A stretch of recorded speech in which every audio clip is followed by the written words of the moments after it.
ஆண்டவராகிய இயேசு கிறிஸ்து நாமத்தில் உங்களுக்கு எல்லாருக்கும் என்னுடைய வாழ்த்துதலை தெரிவித்துக் கொள்கிறேன். கர்த்தருடைய செய்தியை தொலைக்காட்சியின் மூலமா கேட்டுக்கொண்டிருக்கிற உங்கள் ஒவ்வொருவரையும் ஆண்டவர் ஆசீர்வதிப்பாராக. கர்த்தருடைய ஊழியத்தை ஜெபத்தினால் தாங்குங்கள், காணிக்கை மூலமாக தாங்குங்கள். லூக்கா 6:38 சொல்கிறது, கொடுங்கள் அப்பொழுது உங்களுக்கு கொடுக்கப்படும், அமுக்கி குலுக்கி சரிந்து விழும்படியாக உங்கள் மடியில போடுவார்கள். நாம் கொடுப்பது ஆண்டவருடைய ஊழியத்துக்காக கொடுக்க வேண்டும். அது ஒரு பெரிய ஆசீர்வாதம். ஆண்டவர் சொல்கிறார், என் சீஷன் என்பதற்காக ஒரு கலசம் தண்ணீர் கொடுக்கிறவன் அதன் பலனை அடையாமல் போகான்னு சொல்லியிருக்கிறார்.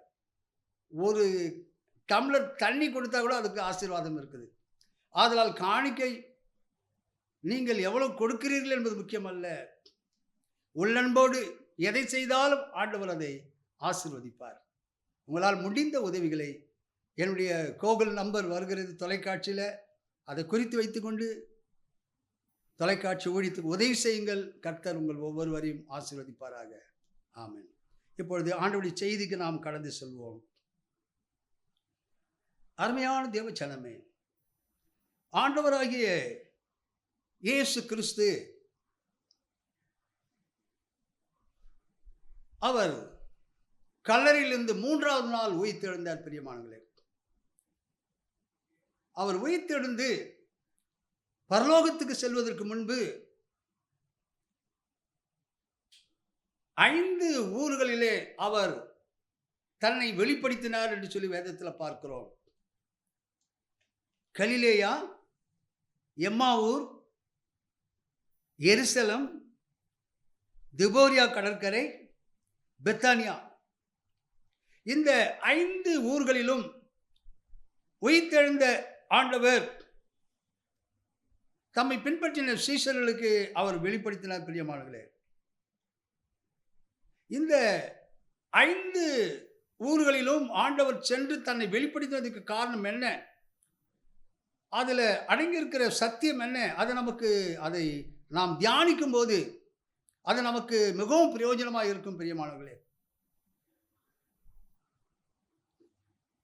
கலிலேயா என்ற ஊரை முதலாவது நாம் தியானிப்போம். பரிசுத்த மத்தேயு எழுதின சுவிசேஷம் 28ஆம் அதிகாரம் 7ஆம் வசனம், 10ஆம் வசனம், 16ஆம் வசனம். இயேசு மரித்தொழிந்து எழுந்தார் என்று சீஷர்களுக்கு சொல்லுங்கள். அவர் உங்களுக்கு முன்னே கலிலேயாவுக்கு போகிறார், அங்கே அவரை காண்பீர்கள். இந்த வார்த்தையை கல்லறையிலே கர்த்தருடைய தூதன் அங்கு கல்லறையிலே நின்று கொண்டிருந்த ஸ்திரீகளுக்கு சொல்வதை நாம் பார்க்கிறோம்.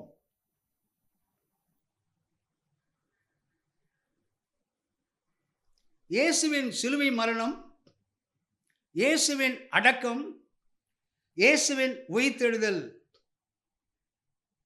இந்த மூன்றிலும் மிக முக்கியமானது இயேசுவின் உயிர்த்தெழுதல். பிரியமானவர்களே, இயேசுவினுடைய உயிர்த்தெழுதல் முதுகு எலும்பை போன்றது. பிரியமானவர்களே, உலகில் எத்தனையோ மார்க்கங்கள் எழும்பின. பிரியமானவர்களே,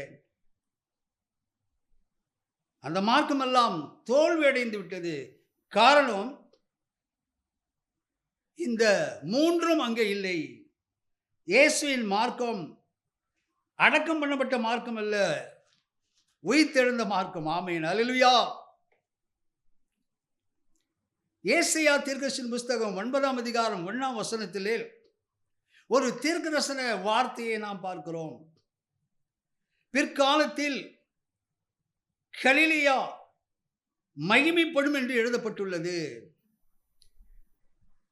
இந்த கலிலேயாவை குறித்து வேதம் என்ன சொல்கிறது? கலிலேயா ஒரு இருண்ட இடமாக இருந்ததாம். பிரியமானவர்களே, ஈனப்படுத்தப்பட்ட ஒரு இடமாக இருந்தது.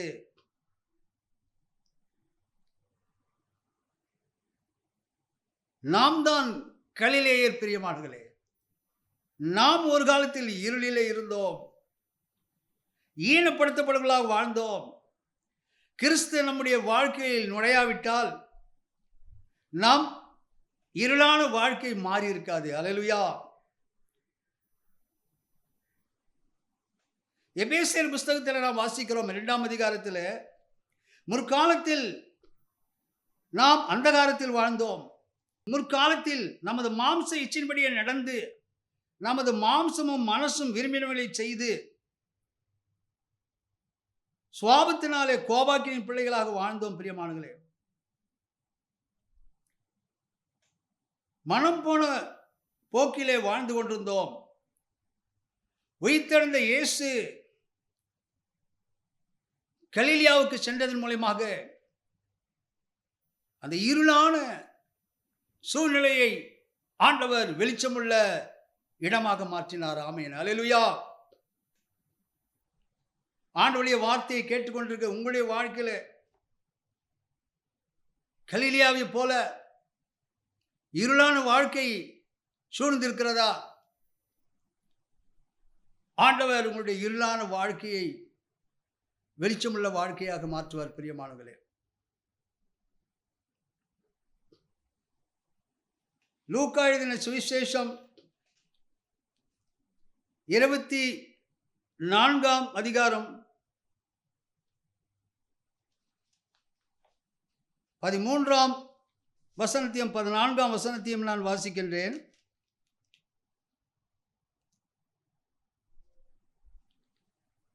லூக்கா 24ஆம் அதிகாரம்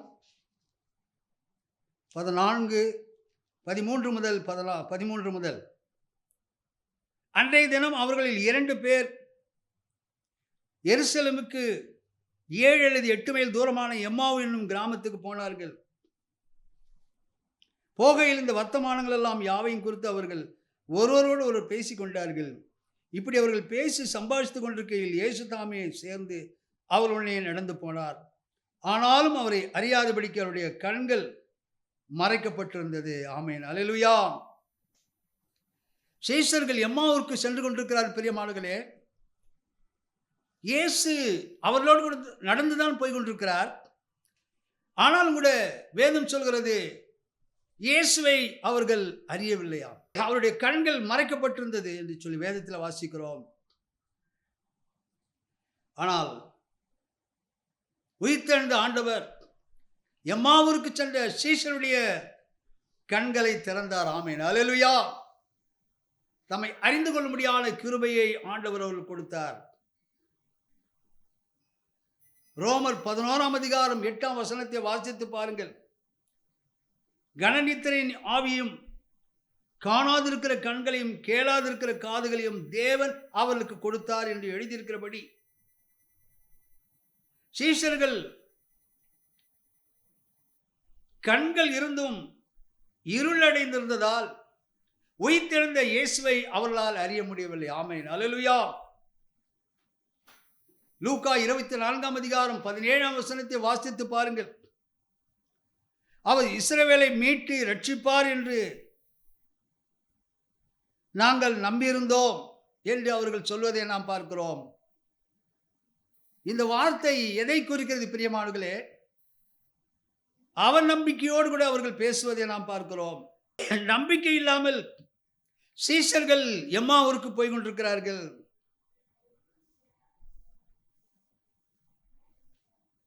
மூன்று வருடம் இயேசுவோடு கூட இருந்து சத்தியத்தை கேட்டவர்கள் தான்.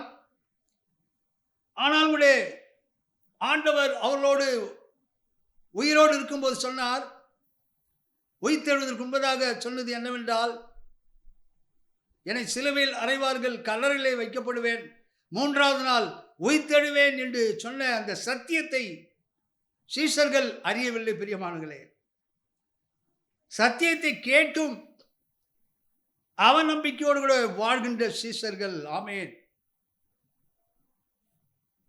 என் அருமையான தேவச்சனமே, இந்த நாளிலே ஆண்டவருடைய வார்த்தையை கேட்டுக்கொண்டு உங்களுடைய வாழ்க்கையில எத்தனையோ முறை ஆண்டவருடைய சத்தியத்தை நீங்கள் கேட்கிறீர்கள். எதிர்பாராத ஒரு சூழ்நிலை, துக்கம் உங்களுடைய வாழ்க்கையில் நேரிடும் போது ஆண்டவர் மீது உள்ள நம்பிக்கையை நீங்கள் இழந்து காணப்படுகிறீர்கள். இந்த நாளிலே உயிர்த்தெழுந்த ஆண்டவர் துக்கத்தோடு கூட போய் கொண்டிருந்த எம்மாவூர் சீஷருடைய துக்கத்தை ஆண்டவர் மாற்றினார். ஆமென், அல்லேலூயா. கலங்காதே கலங்காதே, கர்த்தர் உன்னை கைவிட மாட்டார். கலங்காதே கலங்காதே. கல்வாரி மலை மேலே காயம்பட்ட இயேசுவை பார். கல்வாரி மலை மேலே காயம்பட்ட இயேசுவை பார். கரம் விரித்து அழைக்கின்றார்,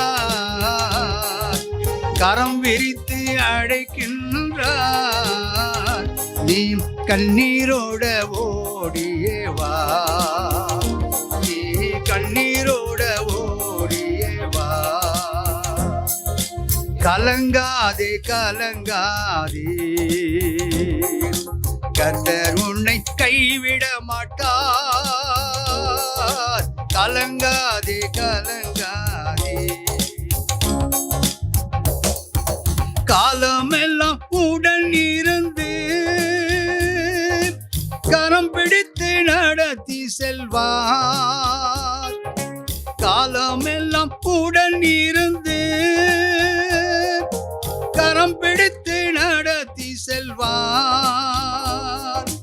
கண்ணீரெல்லாம் துடைப்பார், கண்ணீரெல்லாம் துடைப்பார். உன்னை கண்மணி போல் காத்திடுவார், உன்னை கண்மணி போல் காத்திடுவார். கலங்காதே கலங்காதே, கர்த்தர் உன்னை கைவிட மாட்டார். கலங்காதே கலங்காதே. உலகத்தின் வெளிச்சம் நீ, எழுந்து ஒளி வீசு. உலகத்தின் வெளிச்சம் நீ, எழுந்து ஒளி வீசு. மலை மேல் உள்ள பட்டணம், மலை மேல் உள்ள பட்டணம்.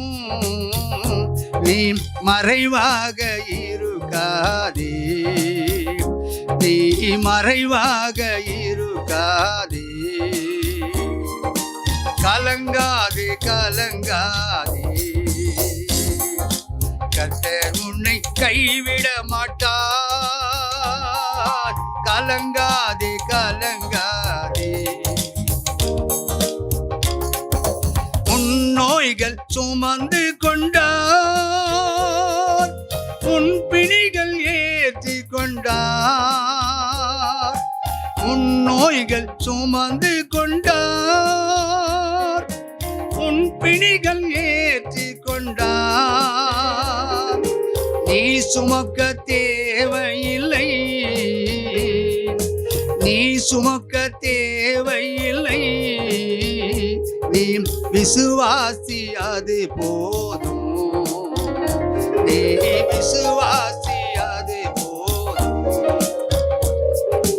கலங்காதே கலங்காதே, கர்த்தர் உன்னை கைவிட மாட்டார். கலங்காதே கலங்காதே. இந்த நாளிலே ஆண்டவர் உங்களுக்கும் கூட யோவான் 13:33 ஆண்டவர் உங்கள் துக்கத்தை சந்தோஷமாக மாற்றுவார். ஆமென், அல்லேலூயா. லூக்கா 24 33 வரையில் இங்கு உயிர்த்தெழுந்த ஆண்டவர் சீஷர்களுக்கு தன்னை வெளிப்படுத்தியதை நாம் பார்க்கிறோம். பிரியமானங்களே, லூக்கா 24 அந்நேரமே எழுந்திருந்து எருசலேமுக்கு திரும்பி போய் 11 அவர்களோடு இருந்தவர்களும் கூடியிருக்க கண்டு, கர்த்தர் மெய்யாகவே உயிர்த்தெழுந்து சீமோனுக்கு தரிசனமானார் என்று அவர்கள் சொல்ல கேட்டு, வழியில் நடந்தவைகளையும் அவர் அப்பத்தை பிற்கையில் தாங்கள் அவரை அறிந்து கொண்டதை விவரித்து சொன்னார்கள். இவைகளை குறித்து அவர்கள் பேசிக் கொண்டிருக்கையில் இயேசு தாமே அவர்கள் நடுவே நின்று உங்களுக்கு சமாதானம் என்றார். ஆமென், அல்லேலூயா. இங்கு உயிர்த்தெழுந்த ஆண்டவர் இங்கு எருசலேமிலே சீஷர்களுக்கு தன்னை வெளிப்படுத்துகிறார்.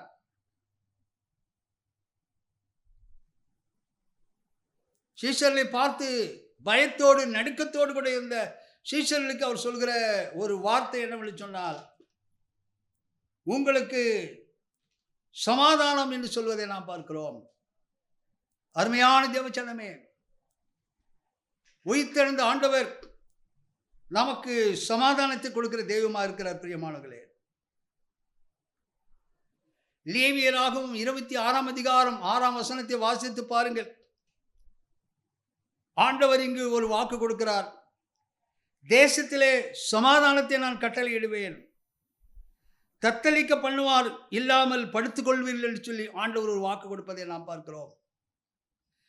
சங்கீதம் 29ஆம் சங்கீதம் 11ஆம் வசனத்திலே கர்த்தர் தமது ஜனத்துக்கு சமாதானம் அருளி செய்வார். சங்கீதம் 85ஆம் சங்கீதம் 8ஆம் வசனத்திலே கர்த்தர் சொல்கிறார், கர்த்தர் தமது பரிசுத்தவான்களுக்கு சமாதானம் தருவார். மீகா தீர்க்கதரிசியின் புஸ்தகம் 5ஆம் அதிகாரம் 5ஆம் வசனம் சொல்கிறது, இயேசு சமாதான காரணர். பிரியமானவர்களே, பிலிப்பியர் 4ஆம் அதிகாரம் 7ஆம் வசனம் சொல்கிறது,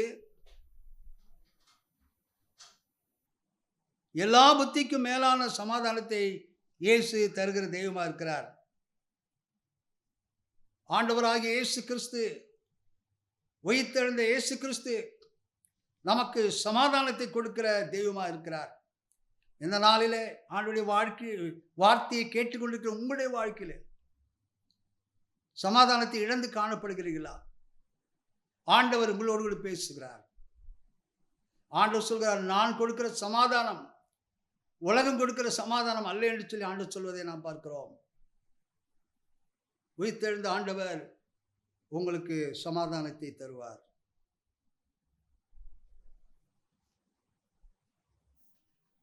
பரிசுத்த யோவான் எழுதின சுவிசேஷம் 21ஆம் அதிகாரம் 1ஆம் வசனத்தை வாசித்து பாருங்கள்.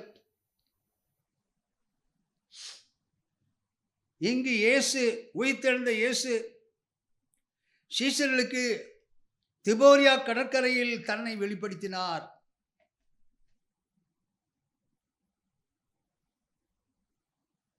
யோவான் 21ஆம் அதிகாரம் 3ஆம் வசனத்தை வாசித்து பாருங்கள். இங்கு பேதுருடைய பின்மாற்ற ஜீவியத்தை நாம் பார்க்கிறோம். பழையபடி பேதுரு மீன் பிடிக்க செல்வதை நாம் பார்க்கிறோம். மற்ற சீஷர்களும் சொல்கிறார்கள், நாங்களும் வருகிறோம் என்றார்கள். படகில் சென்று மீன் பிடிக்கிறார்கள். ஆனால் ஒரு மீனும் அவர்களுக்கு கிடைக்கவில்லை. பிரியமானங்களே, அவர்கள் சென்ற படகுக்கு பெயர் பின்மாற்ற படகு. பிரியமானங்களே, பின்மாற்ற ஜீவியத்திலே நாம் இருப்போமானால் ஆண்டவரிடத்திலிருந்து ஒரு காரியத்தையும் நாம் பெற்றுக்கொள்ள முடியாது. பிரியமானங்களே, பேதுரு ஒரு காலத்தில் படகை விட்டவர், தொழிலை விட்டவர். ஆனால் இப்பொழுது எதை விட்டாரோ அதை இப்பொழுது கையில் எடுத்துக்கொண்டிருக்கிறார். ஆமென். அருமையான தேவச்சனமே, ஆண்டவங்களோடு பேசுகிறார். பேதுரை போல பின்மாற்ற ஜீவியத்தில் இருக்கிறீர்களா? உயிர்த்தெழுந்த ஆண்டவர் உங்களை நோக்கி வந்து கொண்டிருக்கிறார். ஆண்டவர் இப்பொழுது வலையை போடுங்கள் சொன்ன மாத்திரத்திலே ஒரு மீனும் கிடைக்காத சூழ்நிலையிலே ஆண்டவருடைய வார்த்தையின்படி அவர்கள் வலையை போட்ட போது 153 பெரிய மீன்கள் வலை கிழிந்து போக்கத்தக்க அளவுக்கு அவர்கள் மீன்களை பிடித்தாலும் சில வேதத்தில் வாசிக்கிறோம். யோவான் 21ஆம் அதிகாரம் 5ஆம் வசனத்திலே உயிர்த்தெழுந்த இயேசு பின்மாற்றக்காரர்களை பார்த்து சொல்கிற ஒரு வார்த்தை, பிள்ளைகளே என்று ஆண்டவர் அழைக்கிறார். நாம் எவ்வளவாக பின்மாற்றத்துக்குள் சென்று விட்டாலும் ஆண்டவரை மறந்து ஜெபித்தாலும், ஆண்டவர் விட்டு விலகி ஜெபித்தாலும் ஆண்டவருடைய அன்பு மாறாது பிரியமானங்களே. ஆண்டவர் நம்மை பிள்ளைகளே அழைக்கிற ஒரு ஆண்டவர் நமக்கு இருக்கிறார் பிரியமானங்களே. பின்மாற்றத்துக்கு சென்ற பேதுருவை மீண்டுமாக அவர் அழைத்து, பேதுருவே நீ என்னை நேசிக்கிறாயா என்று சொல்லி 3 முறை பேதுருவை பார்த்து கேட்டபோது, பேதுரு கண்ணீரோடு கூட, ஆண்டவரே நான் உம்மை நேசிக்கிறேன் என்பதை அறிந்திருக்கிறப்பா என்று தன்னை முழுவதுமாக ஒப்பு கொடுத்த போது ஆண்டவர் பேதுரு பார்த்து சொன்னார், நீ என்னை பின்பற்றி வா, என் ஆடுகளை மேய்ப்பாயாக என்று சொல்லி ஒரு பெரிய பொறுப்பை, ஊழியத்தை பேதுரு கொடுப்பதை நாம் பார்க்கிறோம். அருமையான தேவச்சனமே, உயிர்த்தெழுந்த ஆண்டவர் உங்களோடு பேசுகிறார். உங்களுடைய பின்மாற்று ஜீவியத்தை உயிர்த்தெழுந்த ஆண்டவர் மாற்றுவார். ஆமென், அல்லேலூயா. கடைசியாக பெத்தானியா ஊரிலே ஆண்டவர் தன்னை வெளிப்படுத்துகிறார். லூக்கா 24 அதிகாரம் 50 வசனத்தை வாசித்து பாருங்கள். உயிர்த்தெழுந்த இயேசு பெத்தானியா வரைக்கும் அழைத்து கொண்டு போய் தம்முடைய கைகளை உயர்த்தி அவர்களை ஆசீர்வதித்தார். ஆண்டவராகிய இயேசு கிறிஸ்து நம்மை ஆசீர்வதிக்கிற தெய்வம் பிரியமானங்களே. மனிதன் நம்மை ஆசீர்வதிக்காவிட்டாலும், உற்றார் உறவினர்கள் நம்மை ஆசீர்வதிக்காவிட்டாலும், ஆண்டவராகிய இயேசு கிறிஸ்து நம்மை ஆசீர்வதிக்கிற தெய்வமா இருக்கிறார்.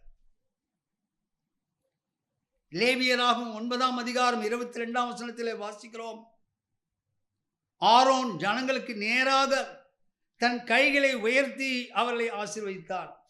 லேவியனுக்கு மட்டும்தான் ஆசீர்வதிக்க உரிமை இருக்கிறது. ஆமென், அல்லேலூயா. பிரதான ஆசாரியனாகிய ஆரோன் தன் கைகளை உயர்த்தி அவன் ஆசீர்வதித்ததை நாம் பார்க்கிறோம். அதே விதமாக உயிர்த்தெழுந்த ஆண்டவரும்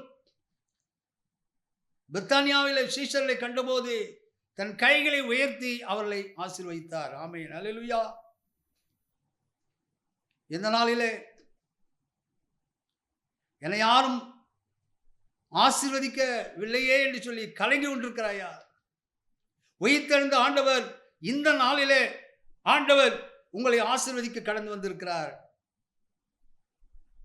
எபிரேயர் 4 அதிகாரம் 14 வசனத்தை வாசித்து பாருங்கள். வானங்களின் வழியாய் பரலோகத்துக்கு போன தேவகுமாரனாகிய இயேசு என்னும் மகா பிரதான ஆசாரியர் நமக்கு உண்டு.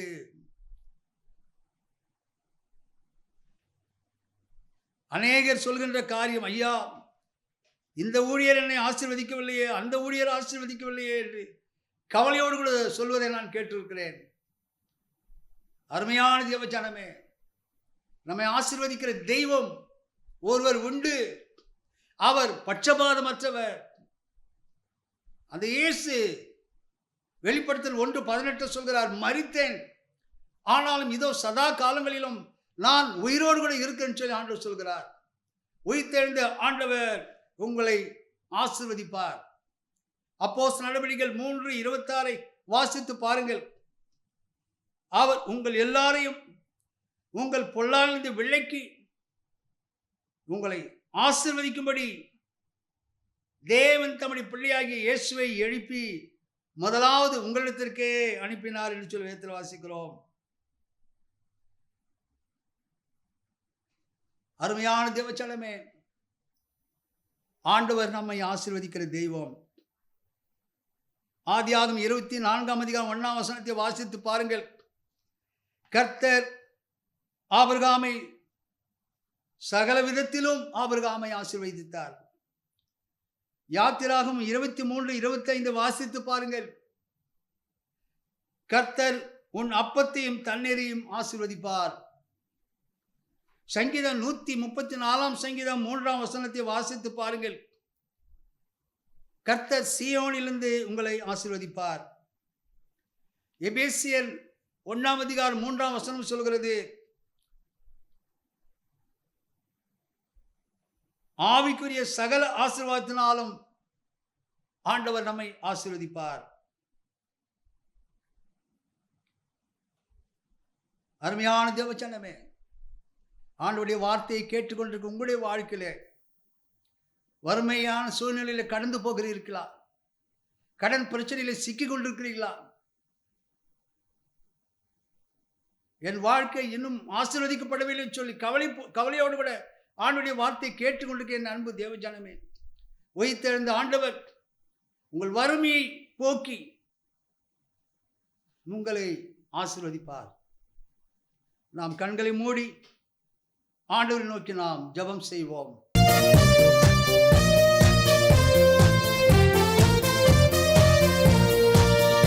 ஆனாதி தேவனுள் அடைக்கலமே, அவர் நித்தியமு எங்களுள் ஆதாரமே.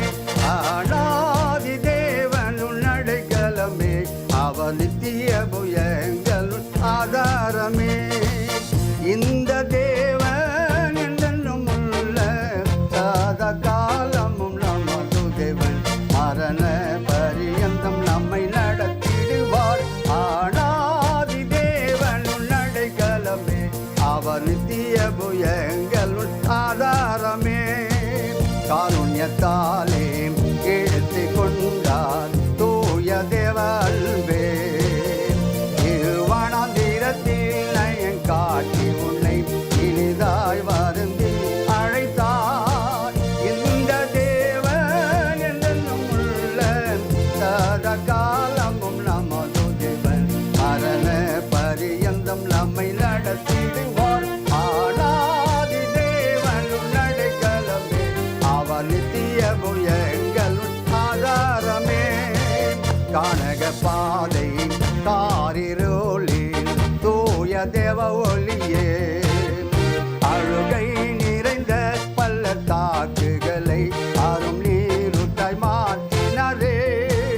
இந்த தேவன் என்றென்றும் உள்ள சதா காலமும் நமது தேவன், மரண பரியந்தம் நம்மை நடத்திடுவார்.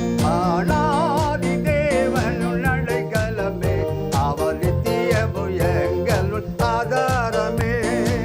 வறண்ட வாழ்க்கை செழித்திடுதே தூய தேவருளாம், நித்திய மகிழ்ச்சி தலை மேல் இருக்கும். சஞ்சலம் தவிப்போம் ஓடிப்போம். இந்த தேவன் என்றென்றும் உள்ள சதா காலமும் நமது தேவன், மரண பரியந்தம் நம்மை நடத்திடுவார். ஆனாதி தேவனுள் அடைக்கலமே, அவர் நித்தியமு எங்களுள் ஆதாரமே. ஹல்லேலூயா. மகா இரக்கமுள்ள எங்கள் தேவனே, நீர் உயிர்த்தெழுந்த பிறகு ஆண்டவரே கலிலியாவுக்கு சென்றீரப்பா. ஆண்டவரே, நீர் உயிர்த்தெழுந்த பிறகு எம்மாவூருக்கு சென்றீர் சுவாமி. நீர் உயிர்த்தெழுந்த பிறகு எருசலேமுக்கு சென்றீர் ஆண்டவரே. நீர் உயிர்த்தெழுந்த பிறகு திபெரியா கடற்கரைக்கு சென்றீரப்பா. நீர் உயிர்த்தெழுந்த பிறகு பெத்தானியாவுக்கு சென்றீரப்பா. இந்த 5 ஊர்களையும் குறித்ததான சத்தியத்தை நாங்கள் தியானிக்கும்படியாக நீர் கொடுத்த கிருபைக்காக உமக்கு நன்றி செலுத்துகிறோம். ஆண்டவரே, நீர் எங்கள் இருளை வெளிச்சமாக்குகிற தெய்வமாக இருக்கிறீரப்பா. நீர் எங்கள் துக்கத்தை சந்தோஷமாக மாற்றுகிற தெய்வமாக இருக்கிறீர் சுவாமி. நீர் எங்களுக்கு சமாதானத்தை தருகிற தெய்வமாக இருக்கிறீரப்பா. நீர் எங்களுடைய பின்மாற்ற ஜீவியத்தை மாற்றுகிற தெய்வமாக இருக்கிறீரப்பா. எல்லாவற்றுக்கும் மேலாக எங்களுடைய வறுமை, கஷ்டம், தரித்திரத்தை மாற்றி எங்களை ஆசீர்வதிக்கிற தெய்வமாக இருக்கிறப்பா. ஆண்டவரே, நீர் மரித்த தெய்வம் அல்லப்பா, நீர் உயிரோடு கூட இருக்கிறீரப்பா. இந்த நாளில் கூட நம்முடைய வார்த்தையை கேட்டுக்கொண்டிருக்க ஒவ்வொருவருக்கும் இந்த 5 விதமான ஆசீர்வாதங்கள் உயிர்த்தெழுந்த நீர் இப்பொழுதே அவர்களுக்கு ஆண்டவர் இந்த ஆசீர்வாதங்களை அவர்கள் தலை மீது வைக்க முடியாத நான் ஜெபிக்கிறேன்ப்பா. அவருடைய இருளான வாழ்க்கை வெளிச்சமுள்ள வாழ்க்கையாக மாற்றும். அவருடைய துக்கத்தை மாற்றும் அப்பா. சமாதானம் இல்லாதவருக்கு சமாதானத்தை தாரும் அப்பா. அவருடைய வறுமையை போக்கும் அப்பா. ஆண்டவரே, உம்மை விட்டு தூரமாய் சென்றவர்களுக்காக ஜெபிக்கிறேன். பேதுருவை போல பின்மாற்றத்துக்குள் சென்ற பிள்ளைகளுக்காக ஜெபிக்கிறேன் ஐயா. அன்றைய தினம் ஆண்டவரே, நீர் சீசர்களை பார்த்து பின்மாற்றத்துக்குள் சென்ற சீசர்களை பார்த்து சொல்கிறேன், என் பிள்ளைகளே என்று அழைத்தீரப்பா. இன்றைக்கும் பின்மாற்றத்துக்குள் சென்றிருக்கிற ஆண்டவரே ஜனங்களை, என் பிள்ளைகளே என்னிடத்தில் வாருங்கள் என்று சொல்லி அழைக்கிறீரப்பா. உம்முடைய வார்த்தையை கேட்கிற ஒவ்வொருவரும் உம்மை நோக்கி வரத்தக்கதாக நீர் கிருபை செய்யும்படியாக நான் ஜெபிக்கிறேன். உம்முடைய வார்த்தை கேட்ட ஒவ்வொருவரையும் உயிர்த்தெழுந்த தெய்வமாகிய நீர், உயிரோடு இருக்கிற தெய்வமாகிய நீர் ஒவ்வொருவரையும் ஆசீர்வதியும் ஐயா. படிக்கின்ற பிள்ளைகளை ஆசீர்வதியும். தேர்ச்சி எழுதியிருக்கிறார்கள் அப்பா, அந்த ஆண்டவரை பரீட்சையில தேர்ச்சி பெற ஒவ்வொருவருக்கும் நீ கிருபைகளை தார். நல்ல ரிசல்ட் அவர்களுக்கு தார். படித்து முடித்து வேலை இல்லாமல் பிள்ளைகளுக்கு வேலையை தார். திருமணமாகாத பிள்ளைகளுக்கு திருமணத்தை கட்டளையிடும். குழந்தை இல்லாத ஸ்திரீகளுக்கு குழந்தை பாக்கியத்தை கட்டளையிடும். வியாதி உள்ள மக்களை சுகப்படுத்தும் அப்பா. ஆண்டவரே, கை கால்கள் பலவீனத்தோடு காணப்படுகிற வியாதி உள்ள மக்களுக்காக ஜெபிக்கிறேன். கண் பார்வை இழந்தவர்களுக்காக ஜெபிக்கிறேன். ஒவ்வொருவருக்கும் சுகத்தை தாரும் அப்பா. தெய்வீக வல்லமை, அற்புதத்தின் கரம், வல்லமுள்ள கரம் ஒவ்வொரு தொடுமுடியாக நான் ஜெபிக்கிறேன். அன்றைய தினம் ஆலயத்தின் வாசலில் உட்கார்ந்து கொண்ட சப்பானியை பேதுரும் யோவானும் ஜெபித்த போது, எங்களிடத்தில் வெள்ளியும் பொன்னும் இல்லை, ஆனால் ஒன்று இருக்கிறது, இயேசுவின் நாமத்தினாலே எழுந்து நட என்று சொல்ல போது அந்த சப்பானி எழுந்து நடந்ததை போல இப்பொழுதும் கூட உமது வார்த்தையை கேட்டுக்கொண்டிருக்கிறவர்கள் அப்பா. ஆனால் இப்பொழுதே எழுந்து நடக்க முடியாது, எழுந்து நடக்கட்டும் அப்பா. கண் பார்வையில் வெளிச்சம் இல்லாதவர்கள் கண் பார்வை வெளிச்சம் கிடைக்கட்டும் அப்பா. சரீர பலவீனத்தெல்லாம் நீக்கி போடும் அப்பா. உயிர்த்தெழுந்த வல்லமை உம்முடைய வார்த்தையை கேட்டுக்கொண்டு ஒவ்வொரு வாழ்க்கையிலும் விளங்கும்படியாக நான் ஜெபிக்கிறேன். ஒவ்வொருவரையும் ஆசீர்வதியும். இயேசு கிறிஸ்துவின் நாமத்தில் வேண்டிக் கொள்கிறேன் பிதாவே, ஆமென். தொடர்பு கொள்ள வேண்டிய எங்கள் முகவரி: pastor Wingston James M divinity, Jesus gospel mission, இடம் 1/20, new Bethania Nagar, 3rd street, Ramapuram, Chennai 600089. Cell number 9962966097.